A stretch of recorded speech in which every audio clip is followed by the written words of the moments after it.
Okay. Welcome everybody to today's physics colloquium. So we are really happy to have Professor Matthias Scheffler from the Fritz Haber Institute of the Max Planck Society in Berlin. Matthias Scheffler studied physics at the Technical University in Berlin, obtaining a PhD in '78. He worked for several years, I think nearly a whole decade, at the German National Metrology Agency, the so-called Physikalisch-Technische Bundesanstalt in Braunschweig. And in 1988, I think, he became a director of the theory division at the Max Planck Institute in Berlin, at the Fritz Haber Institute. At the same time, he is a distinguished visiting professor at the University of California at Santa Barbara. So going back and forth, if I understand correctly. Matthias Scheffler made his fame in surface science, catalysis, in particular the ab initio, that means parameter-free description, theoretical description of chemical reactions and chemical reactions on surfaces. Very highly cited papers, for example, on atoms or adsorbate substrate interactions. So he's one of the few people I know whose age index is not only bigger than his age, but much, much, much bigger. And I won't tell your age, don't worry, but I will say there's one element I can give away. It's his birthday today, so happy birthday, Matthias.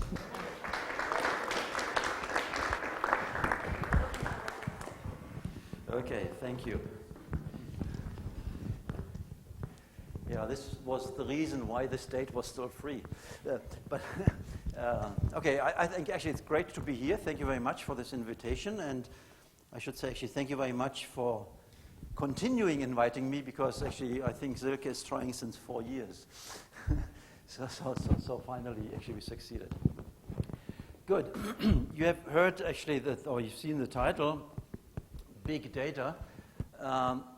This is somewhat, I would say, actually a recent buzzword, and you hear it more or less everywhere nowadays, in social media, in medicine, for sure in secret services. But actually, I tell you about material science today. I think there is a lot of promises in doing or moving towards big data. It's really an additional branch, at least in our field of material science. As I said, there's a lot of promises, but I would also say at the moment there's probably more hype than truth. But I think there is certainly a realistic possibility that this will become an important area. So what I'd like to do today, in the next 50 minutes or so, in telling you a little bit what we have learned about this field, doing what is also called neural networks, or support vector machines, or kernel-rich regression type of things, and telling you actually what we can do, where we are, and what I think, where I feel the field will be moving to. Let me start really with what drives us in my field of electronic structure theory since the very beginning, is that we like to use the tools which we have to understand things better. And the main dream now actually in this big data issue is somewhat symbolized by Mendeleev, who 150 years ago came up with a table. Actually, several people came up with this, and this is the table how we are plotting it nowadays, where he put the atoms which were known into some order. I mean, he didn't know anything about quantum mechanics. Quantum was not invented. So there was no understanding, but he put it in some order of columns and rows according to their chemical properties. And the fantastic thing was that during the time when he did this, there were several white spots on this table. But it was somewhat clear there must be an atom. So it was actually clear one should look for this atom, and one thing else was clear. It was even clear roughly how this atom would behave chemically.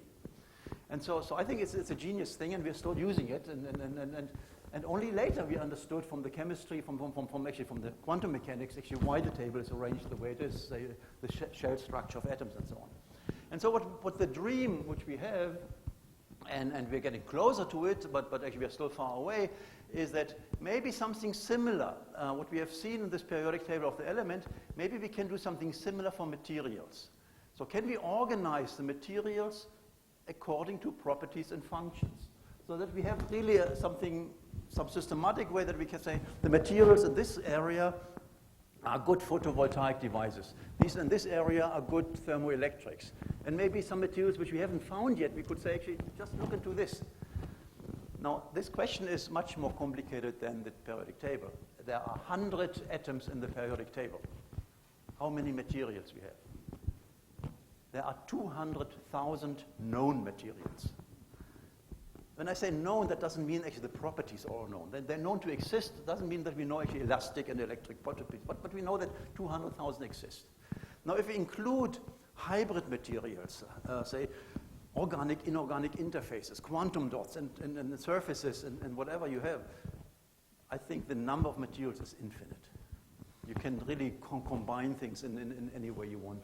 And so this is a much bigger question, right? But still, we feel, in particular with what I have in the starter, we may actually go in this direction in achieving some structure in this enormous amount of materials. And so we are doing it with respect to mainly three things. One thing is getting some ideas about thermoelectric materials. The efficiency there is called the figure of merit. In my institute, there's a lot of catalysis. So maybe actually can we predict better catalytic materials? Can we predict better photovoltaic systems?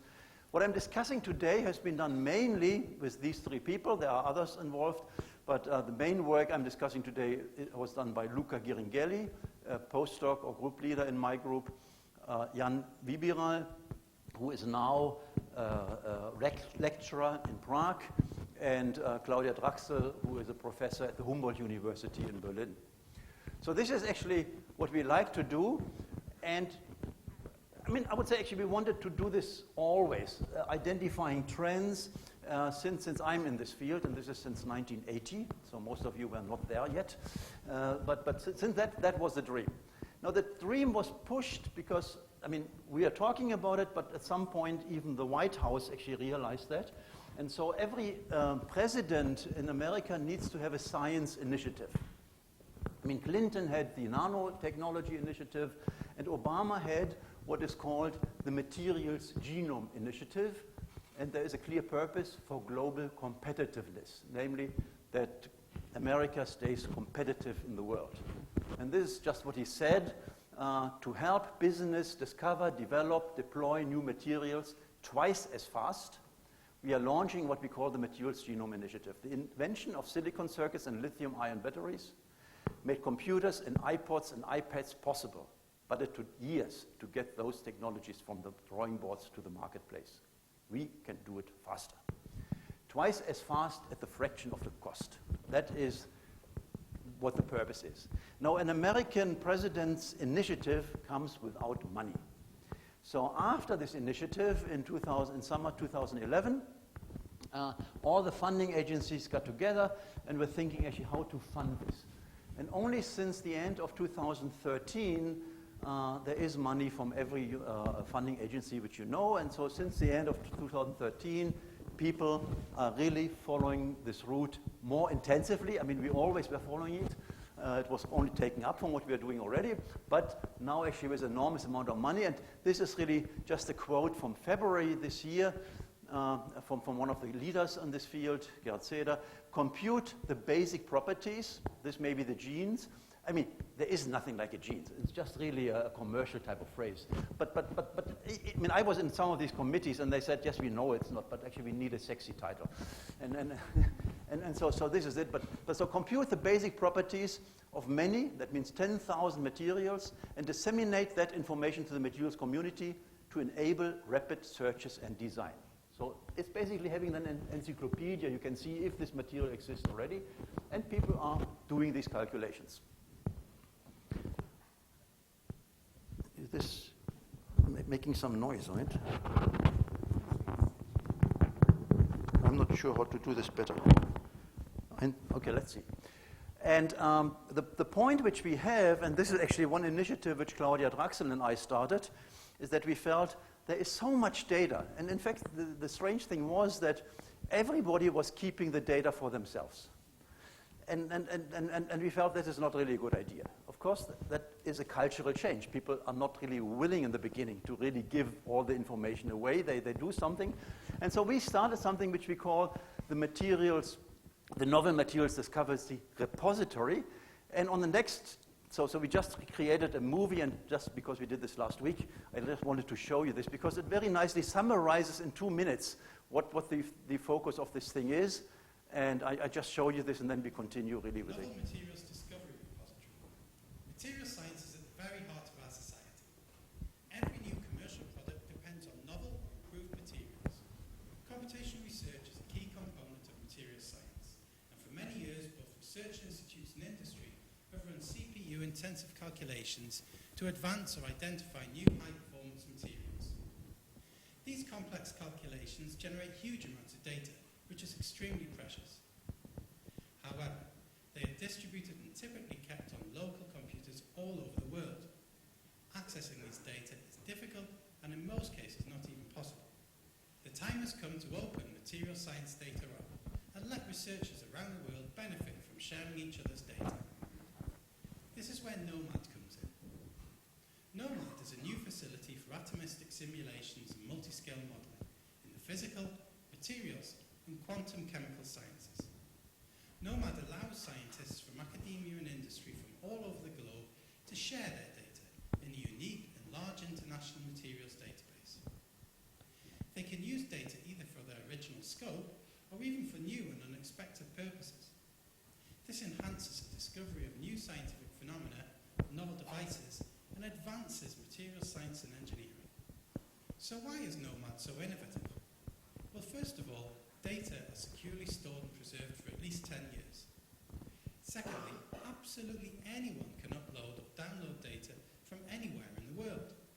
Thirdly, it enables the utilization of results in different contexts and facilitates validation. You can also request a digital object identifier for your data in order to point to it in a publication. This makes the data citable. NoMaD is free of charge and easy to use. You can upload your raw data in one click and choose to make it available for the rest of the world immediately. If you want, you can also temporarily restrict access, for example, only to your working group while you're finalizing your work. Finally, you can download all the data you need without even registering. Get started with NoMaD now at nomad-repository.eu or write to us at webmaster@nomad-repository.eu. Okay, so I think this is just a very nice summary in 2 minutes and 20 seconds what we really wanted to achieve. But it really means for our society really a cultural change. People should actually submit. And when we started this project roughly a year ago, we felt that maybe at the end of 2015 we will have something like 50,000 contributions where really people give the full input file and the full output file of the calculation. So that if somebody has done a calculation for titanium dioxide, for example, which is interesting for paints, this is the white or the toothpaste, the white in the toothpaste, or actually for catalysis. Somebody else wants actually titanium dioxide because of photovoltaics, actually can just look at all the data. So where are we on this? Oh, sorry. Discovery. Come on.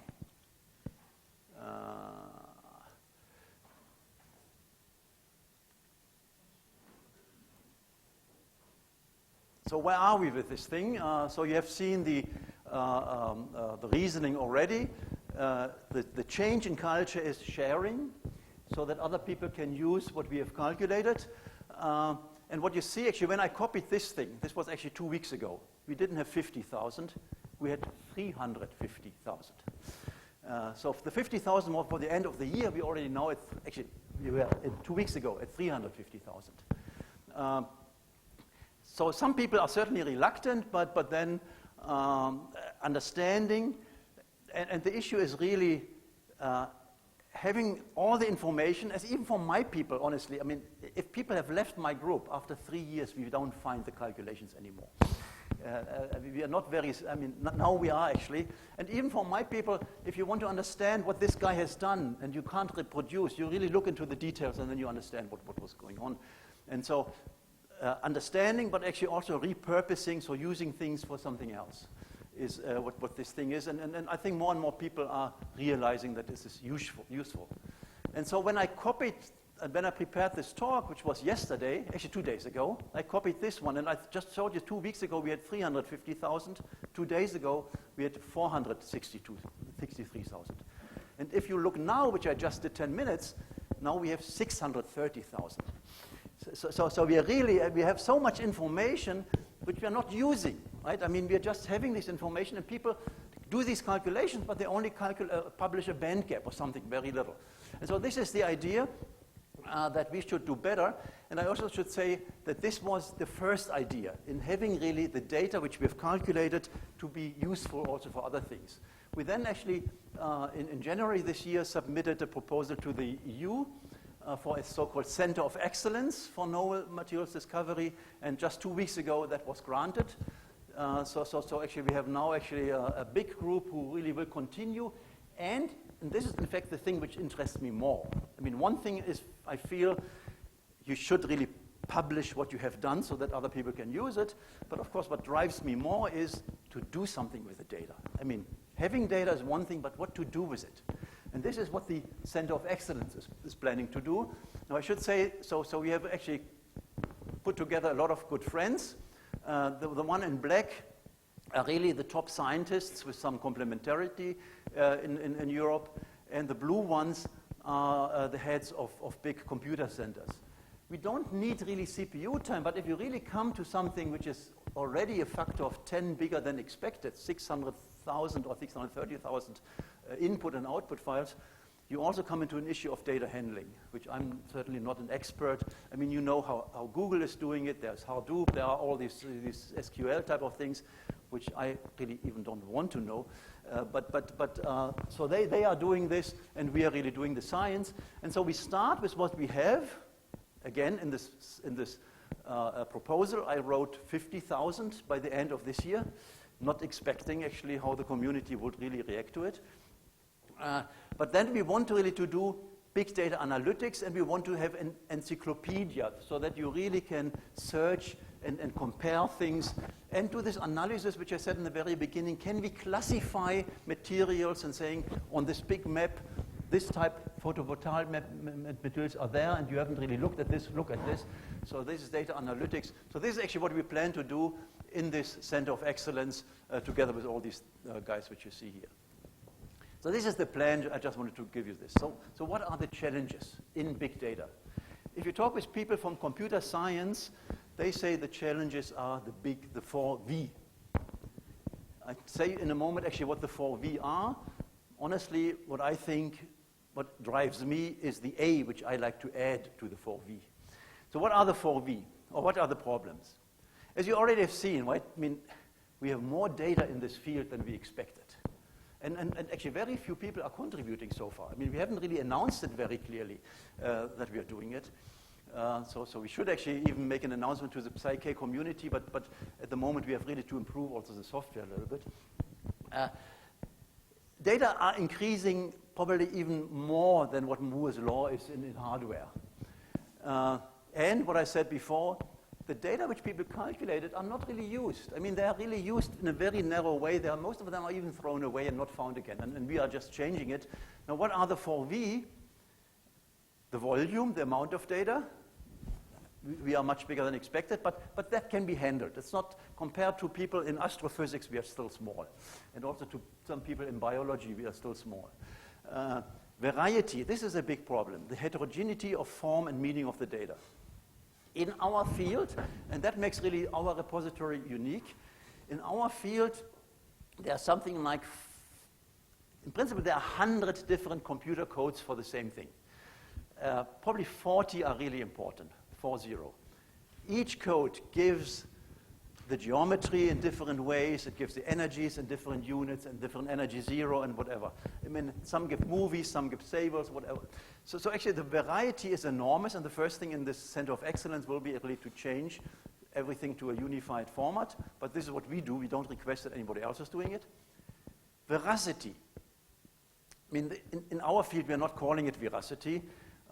We are calling it validation and verification. How much can I trust this calculation? How much can I trust this code? That has not been really tested carefully in our community.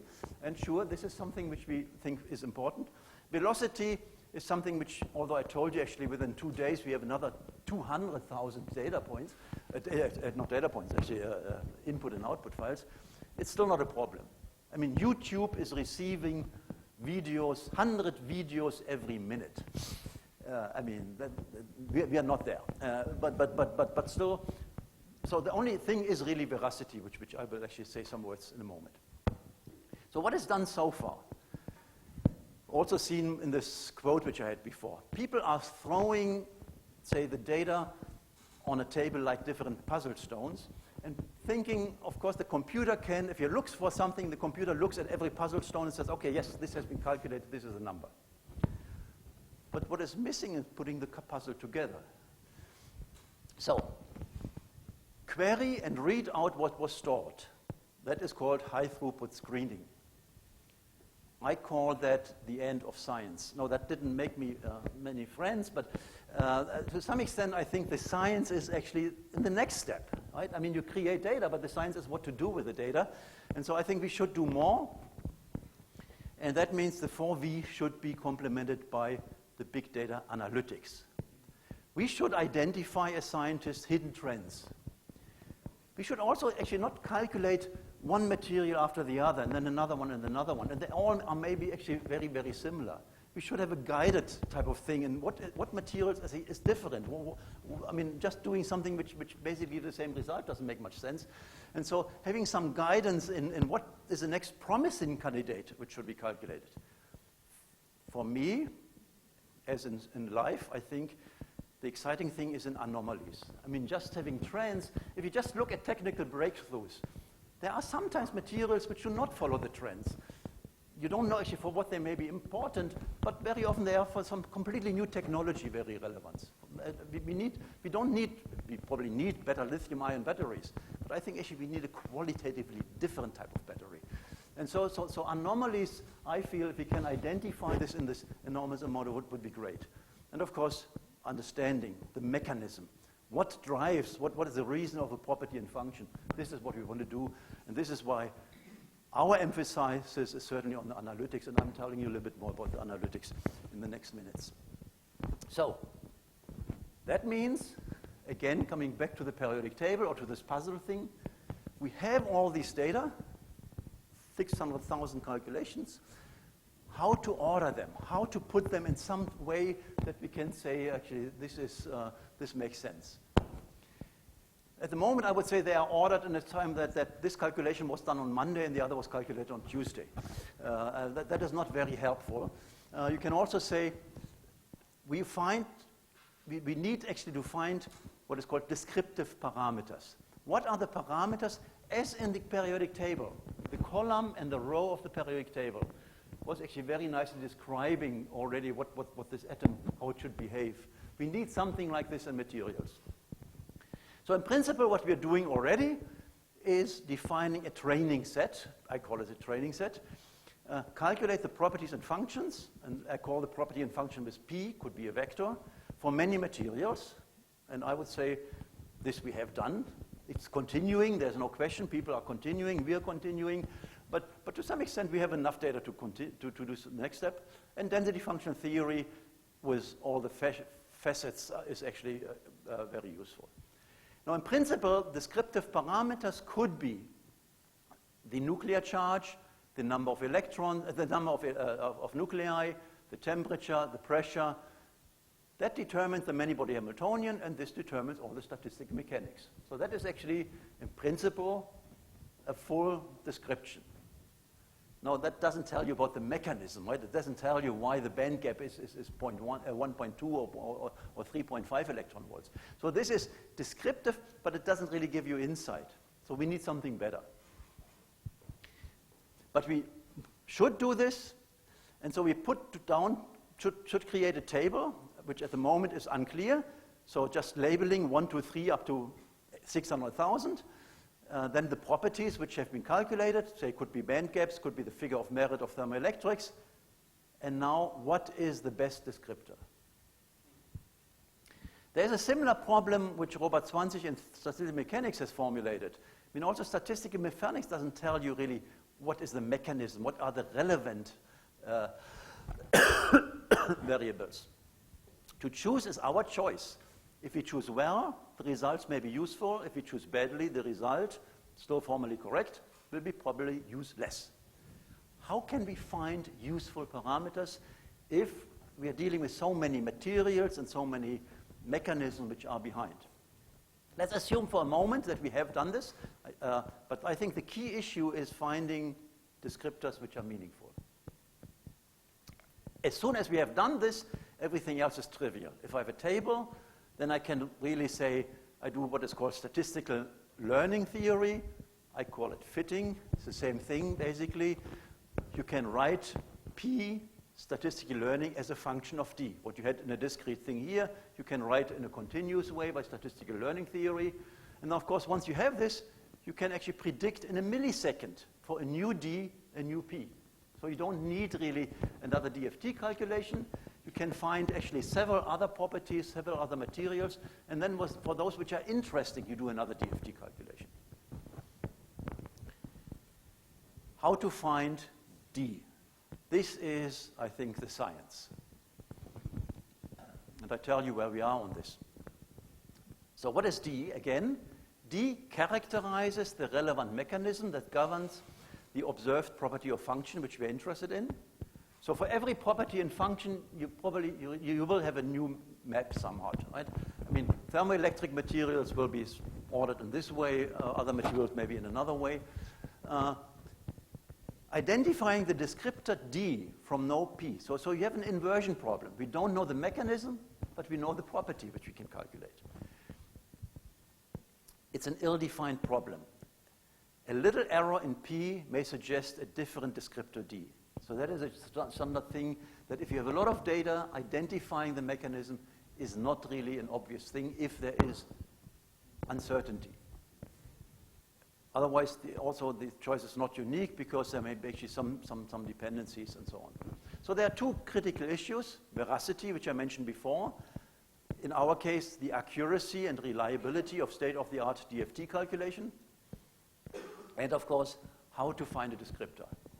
And then, how to understand the physical mechanism, which in this field is called the causality between the descriptor and the property which we're interested in. This is what I'm discussing now. First, veracity or validation and verification. So the first thing which is also interesting, I told you that there are something like 100 or 40 important codes. We even didn't know so far actually which code is more accurate numerically and which not. So that is the first thing actually. Do we trust this code or don't we trust this code? And the second thing is we have in DFT, I mean, DFT is a very ill-defined thing. I mean, it should be DFA, density functional approximation. Because when you do it, you do an approximation. But we don't know actually how good is this approximation for this property. So there's actually another thing. And I really like to tell you first about these two things, and then we come back to the other thing. Now, Stéphane Cottenier, or actually Kurt Le Giguère, have done actually the following thing on the verification and validation. They looked into, say, several, so it's not a complete study, but they looked into several solids, and they looked at the state equation of state, and they defined a delta factor, and they used the Wien-2K code, which certainly was 4 or 5 years ago and still is probably the so-called gold standard. And then they and other people measured how do other codes compare to this. So this is by default just simply said by definition 0 error. But it's really arguable, but I think it's a good choice. Now you see actually the next one is in fact, which is nice, our code. Even actually done the study, not by us, by someone who I've not met even so far, where he finds actually the error is basically undistinguishable to what here is. The next one is actually Claudia Draxel's exciting code. And then you find again the FHI Ames code, ab initio molecular simulations, with a different approximate relativistic treatment, which is still actually very close. And then come a lot of pseudopotential codes, which similar accuracy. But I also have to say, the accuracy of the pseudopotential code got better and better over the last 3 years because they changed the pseudopotential to really get better quality here. But still, the three top things are all electron calculations. Exciting and Wien are LAPW. Our code is a localized basis set. And they all agree within really close to 0 error bars. So we have actually now at least a validation of the codes. And the next thing is then also, of course, what is about the functionals? How can you really validate a functional? How do you know this functional is trustful for this type of application? And I just actually have one picture here by Walter Kohn, who invented density function theory. And this is actually a picture from a blackboard where he explained what is the Bohr model, what is the Schrödinger equation, and what is density functional theory, probably 20 years ago, I think, where we understand that in principle the density carries all the information to define the many-body Hamiltonian, the ground state density. Kohn-Shem basically made this into an equation, which is an independent electron problem, but the point is a problem that can be solved. It has a lot of things which we know very well, but then it has this thing which I mentioned before, which is there formally the exchange correlation functional, but we have no idea how it really looks like. And I would actually argue it probably doesn't exist as a functional of the density. I mean, there is exchange correlation, but I think you cannot write it down as a function of the density. But anyhow, everything we know how to evaluate, and they have been useful but approximate functionals. And as I said, we want to understand how good are these approximations. A lot of success, but the more you look into details, and a lot of this work is also done here, there are problems.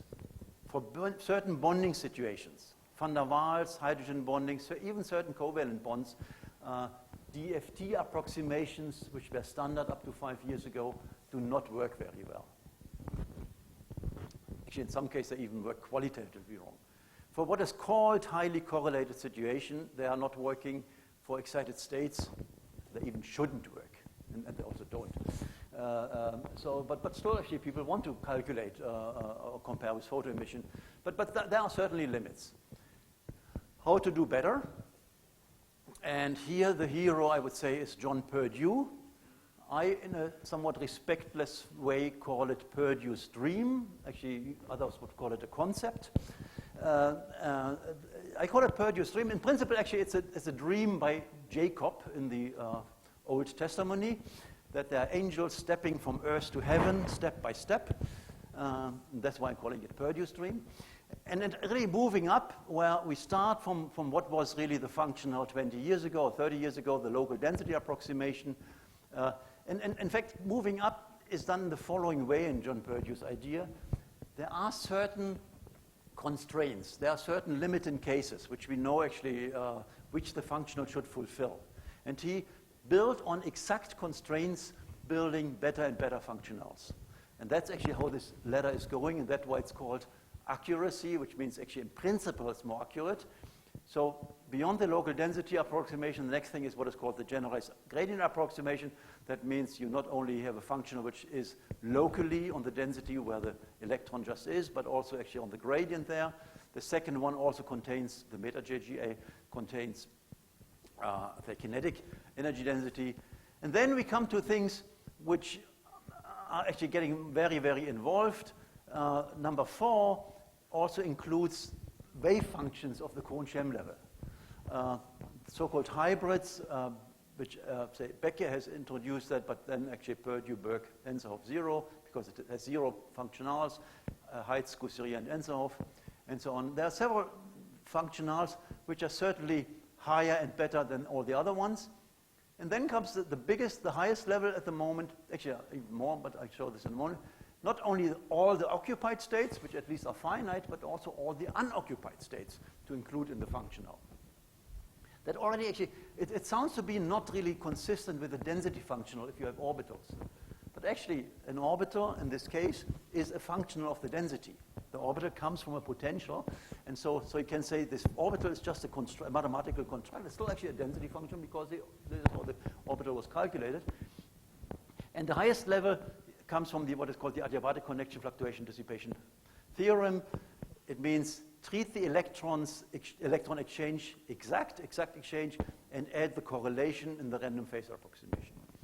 Now what we have done is actually a little bit more, that we have really analyzed the adiabatic connection fluctuation dissipation theory a little bit more and looked actually in a Feynman Goldstone diagram techniques, which I will not really show you.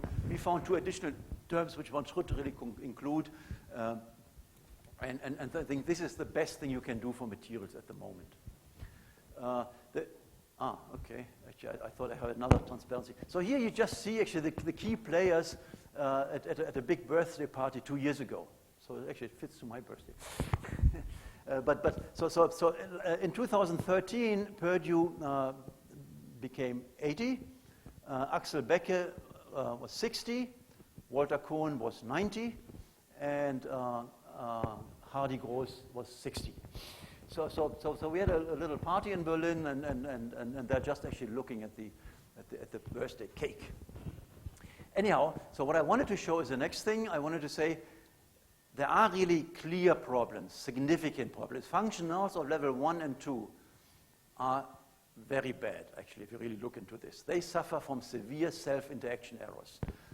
A significant part of what you calculate comes from the fact that an electron interacts with itself, which is clearly wrong, but that's the way it is.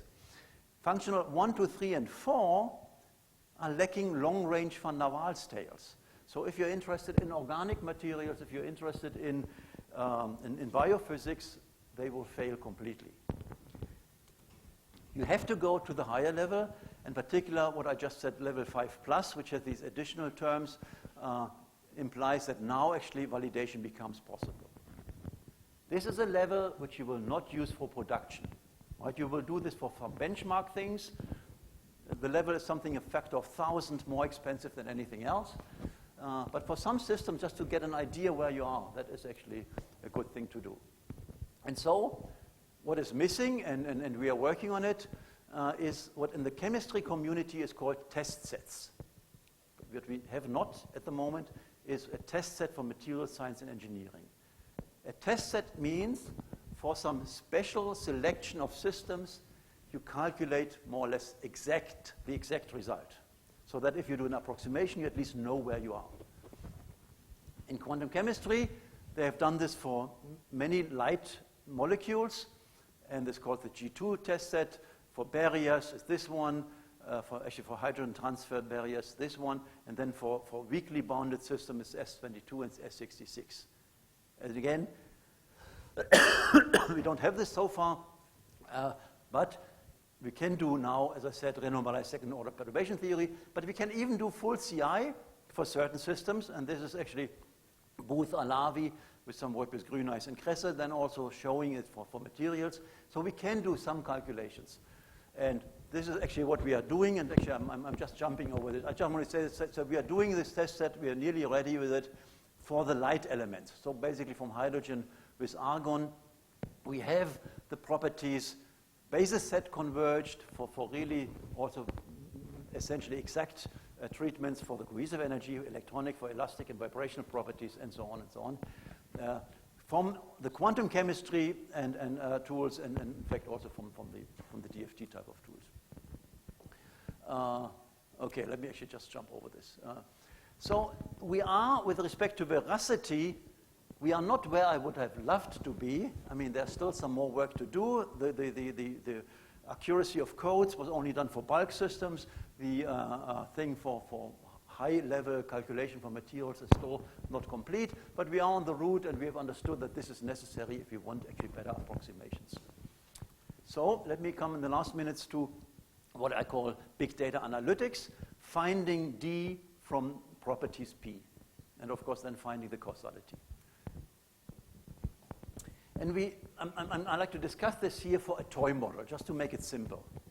And the toy model is a question, can I predict, if I put these materials together, in what structure they will crystallize without doing a calculation? It's an old classical thing. So if I just really go to the A-B compounds, can I predict this will be zinc blende or wurtzite? I don't want to distinguish between these two because they are essentially the same. Or if they will have the rock salt structure. Here you see the structures, right? Rock salt is cubic, zinc blende has these 4 nearest neighbor things, very different structures. But for the AB compounds, it was not really easy to really predict and understand actually why this or this will happen. So if we calculate these things and just plot it as a function of the nuclear number, so this is the nuclear number of one system. This is the nuclei now of the others. So gallium arsenide would be somewhere here, and so on. And red means the system will actually a zinc blender. Green means it's degenerate, and blue means it will be rock salt. Can we predict anything? And what you see here, actually, there is not really a structure which makes it easy to predict. I should also say we're talking about small energies. The difference in what we're discussing between these two structures is 0.01% of the energy of the silicon atom, or 0.1% of the energy of the 4 valence electron. So we need a high accuracy, but this is no problem anymore. So this accuracy we have. But now, having this information and having the big data idea, is there a way that we can predict something? Now, let's do statistical learning on these things. And the first thing one sees with statistical learning, yes, machine learning can fit this whole diagram which you see here. Now, that is not really what we want, because we want actually to know, is it good for predictions? So if we say we only fit 90% and predict the other 10%, it fails completely. It can learn what you tell, but it's not predicting anything. And the reason is somewhat, you give this thing in a system where red and blue are somewhat really together. I mean, there is not really a thing which is easy to learn. So the way I see statistical learning to be useful is you need to do this, or arrange the data at first in some reasonable way. This does not give you much insight. But if you can make a coordinate transformation, ZA and ZB, a transformation that maybe the system is so that everything red is here and everything blue is there. This is what we really, which goes together with the statistical learning. A coordinate transformation which we then can actually, digest. Now, of course, if I have succeeded that, I don't need statistical learning anymore, because actually I know there's a dividing line. So I have actually succeeded the prediction and this putting things in pieces in a map where this part is here and this part is there already. Now, we also should keep in mind that, but how to find D1 and D2, right? I have not said it. If we could do this, then we are nearly ready. And then also we may actually find understanding. But one thing is also, why should it be two-dimensional? I mean, we always like 1 and 2-dimensional, but if it's really a complex function, it could be 3, 4, 5, 10-dimensional. How to do this? First, actually, the figure I showed you is from the literature. So this is actually a classical example, and that's why I used it. Phillips van Vechten and Jim, J.C. Phillips and Jim van Vechten, 45 years ago, had a similar type of motivation. And they, in fact, plotted the cohesive energy as a function of two parameters, C and EH. Now, what were these C and EH? I mean, these are really genius people. There are complicated expressions which depend on the crystal band gap, on the dielectric constant, on the nearest neighbor distance. In this term, I have actually everything ordered very well. But you see actually what I need. I need basically all the information already. I mean, I need what is the band gap of the material which I want to predict. I need the nearest neighbor distance of the band of the material which I want to give. So in principle, it shows us, yes, that may be possible, but what they in their genius way succeeded would not actually help us very much in this big data problem where we say, actually, we don't know the mechanism, right? If I know actually all this, and I want a prediction without a big calculation. Calculating the dielectric constant is a huge calculation. I don't really want to do this. So how can I find the descriptor if I have not the brain of Van Vechten and Phillips, and in fact, if I really don't want to use the information of the result? I want to start from the atom. And this is the way actually we are doing it. Because of time, I will only look at the right thing. So we want to fit, or we want to do an interpolation of known data points. The data points are the energy differences, which I told you. And we want to build this function, P of D. But how to find D? So we do it that we say, let's assume that P of D can be written as a linear thing. Some descriptor, which we have to identify, and some coefficients, which we find by fitting to the data. When I say linear, it actually means that all the non-linearities will be in D. I mean, if D is a complicated function, then this is a very general expression. So I leave everything actually open. And then I request that, of course, the predicted P of D and the PI should be identical or should be actually minimum. Now, this type of thing in statistical learning in general is actually ill-behaved. So what you always do is you add what is called a regularization term. And the idea here is to add as regularization lambda times the norm 1 of this coefficient matrix. So norm 1 means just the sum over the absolute values, not the sum over the squares and the square root, but the sum of the absolute values. Regularization means that you don't request that we go exactly through these points, but you allow a little bit of a softness of this whole function. With this thing, adding this implies that everything is well behaved, and we can actually do this by a minimization process. But there's something else. What we do here is, and this is completely different to the standard way of how we do physics. So far, if we do physics, we start with a few parameters, with a few descriptive parameters. Let's think about one example. I mean, you want to understand why some metal is harder than another one, going from titanium to iron to copper. So it's this row in the periodic table. The way you understand it is say, oh, yes, this is the occupation of the D band.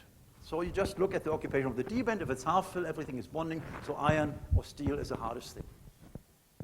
Then you see this is not good.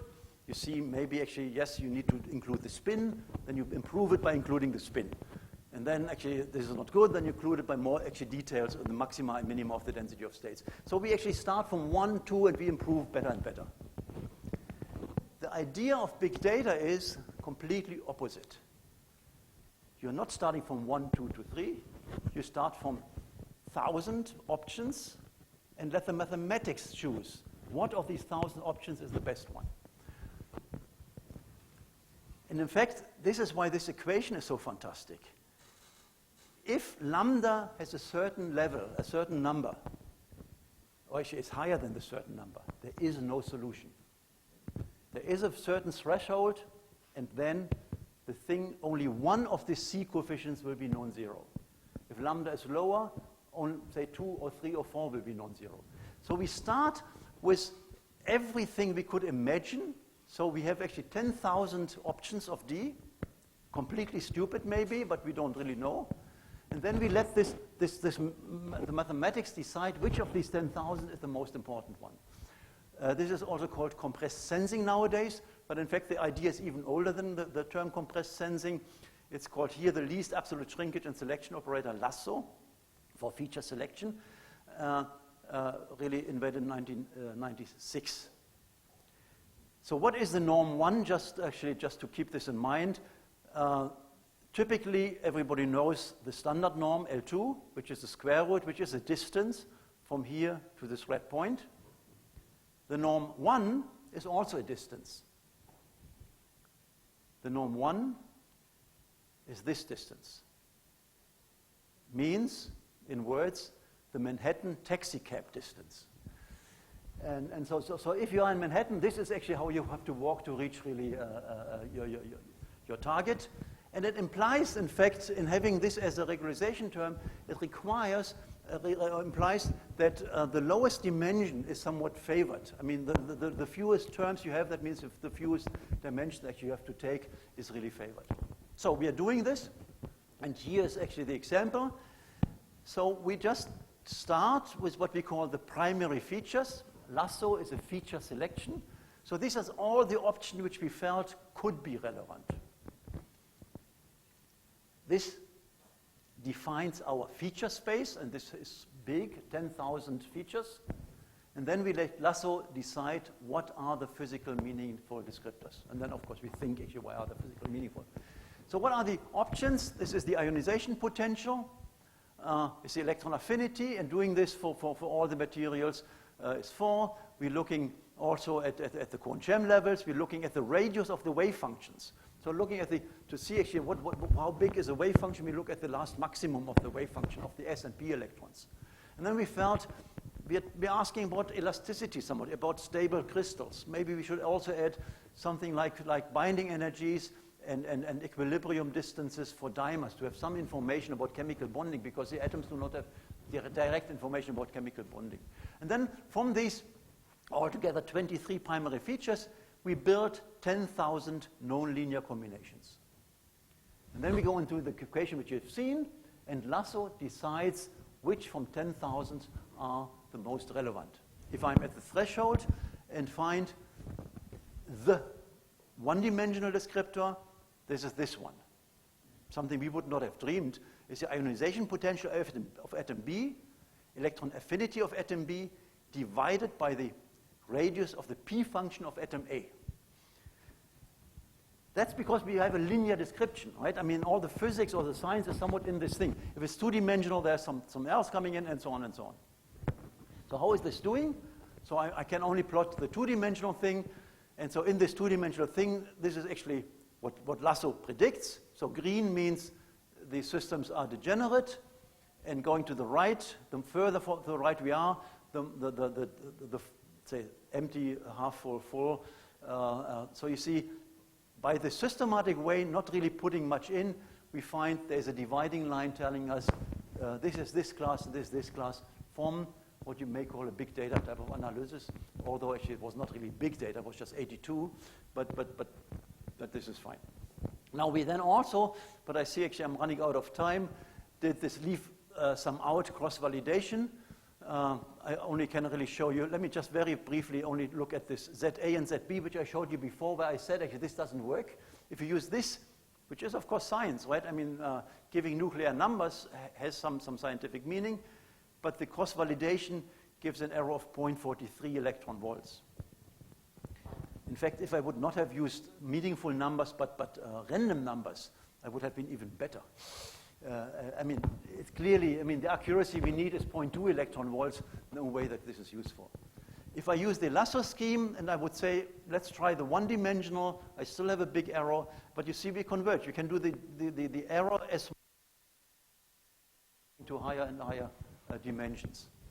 So we can predict things, and maybe actually just very briefly, let's assume, because I showed you before actually only this last part, let's assume we would actually take these two things out, carbon in the diamond structure and boron nitride in the boron nitride in the zinc blende structure. In fact, only learning from here, we would have predicted actually these 2 points. Unfortunately, diamond is known already, but in principle, this is actually how you want to use that, right? You want to use for a prediction, and then of course you do another DFT calculation. Now there is one problem. What do I learn from this descriptor, which has this very strange behavior? Let me first actually tell you why we want to learn. The mathematicians tell you, why the hell should I learn? If I make a prediction, it's not good enough. I mean, why should I know why?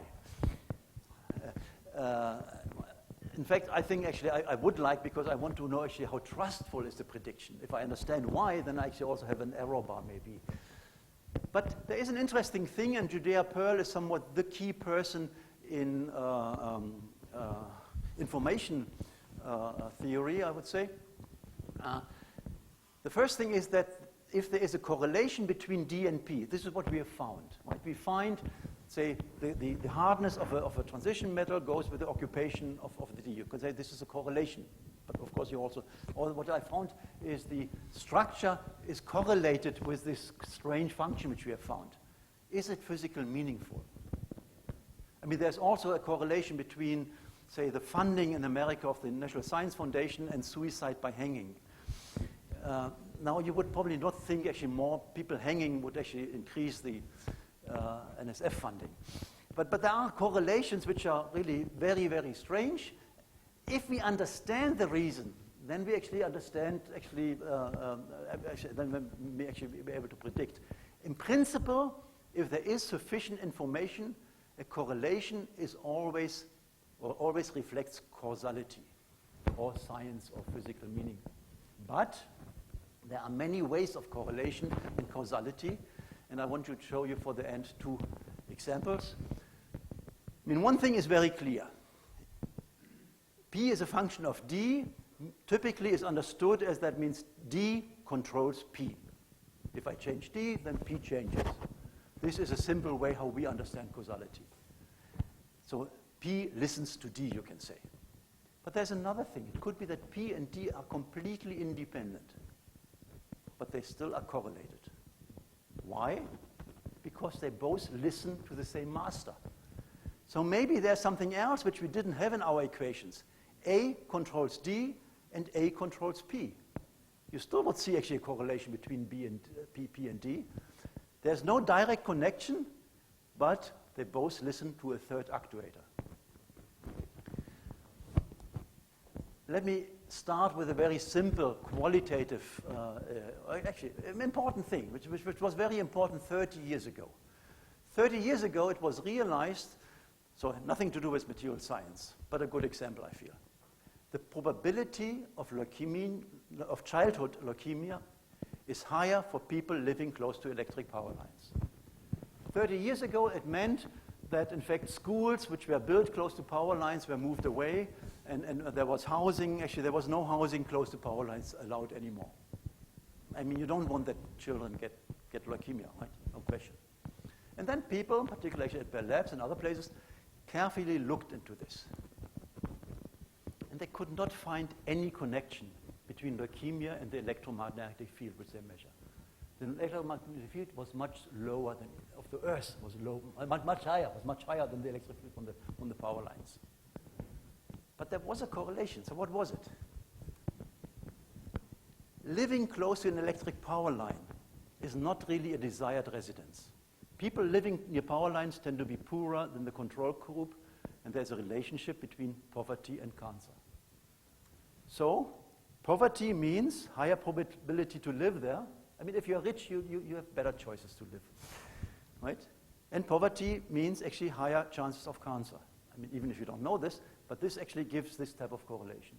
So moving away from power lines doesn't really help that. I mean, there will be still enough people having leukemia. It's really that they are poorer. Correlation, but intricate causality. And of course, if you look into what we found in our descriptors, which look very strange, we are also, in fact, convinced that the nuclear numbers, I mean, our descriptor was only calculated from atoms. Actually, what I forgot to tell you, that our elastic input, the bond lengths of dimers did not show up. It was really, all the things which came up was really SPD functions. But it's again, ZA and ZB controls our descriptor. ZA and ZB, of course, controls the energy differences. So it's this type of causality, and you need to understand that because it means changing the descriptor doesn't make sense. You have really to understand actually how this is. And then there's another one.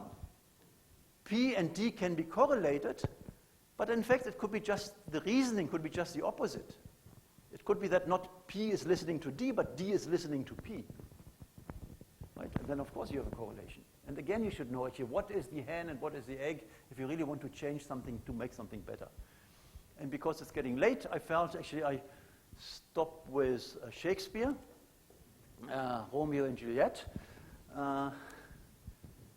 It was the lark, the bird that sings at dawn, not the nightingale. Look, my love, what are those streaks of light in the clouds parting in the east? Night is over and day is coming. Now, Shakespeare and Galileo were born in the same year, but I think it was pretty clear that the singing of the lark was a good descriptor that the sun will rise. It was already clear that the singing is not the actuator, right? The reason is something else. But you have a good descriptor. In fact, the lark is just more sensitive to the sunrise. So the sunrise, so the singing of the lark is a function of the sunrise, although Romeo actually used it in the other way around. So these are causalities and correlations which are actually very important, and I think there's nothing bad, if you understand it, to accept that also in material science. I mean, look for larks, something for systems which have a similar behavior, which tell you something about something else. And so far we are not doing this. So far we really always want P is a function of D. That means D is really controlling everything. But there are many other things which we, if you are more open, actually we may actually find useful. Okay, so what I hope I wanted to show you that machine learning may find structure in data that is invisible to humans. And I showed you this example of predicting a structure, zinc blende versus rock salt. We think you want causality because then we are able to get insight and understanding. And honestly, it also means that then we have some confidence why we trust this behavior and so on. But causality is not an easy thing. I mean, it can be really, in these two cases which I showed you, very different and interesting. Is it possible to have a confidence level, error bars and predictions? I think if you really understand, yes. Of course, the machine learning people say, actually, they don't care. If they can save the world without understanding, that's also good. Yes, I mean, I agree in principle, but I just feel being a scientist, trying both is actually a good thing to do.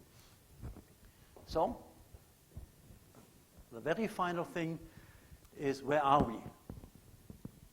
The relevance of a new technology, and I think big data in material science is clearly new. There are just one or two examples where big data have been used in this analytics way, which I've described to you. As a function of time, if everything is, there is a learning curve. In reality, things really go up and up and up. But there's also a perception, how people think how important it is. And if you read newspapers, I would actually argue the perception is somewhat like this, and somewhat, we are probably here at this point, which still means, which means actually there will be a rapid fall at some point, but still, we should not forget, despite all the hype and the stupidity which NSA is doing and so on, and what they're doing wrong also in their big data analytics of humans, there is a learning curve, and we are certainly going up. We are certainly not as high here, but there is actually a lot of things we can do, and I think the promises are very high, but we should also not oversell things. Thank you.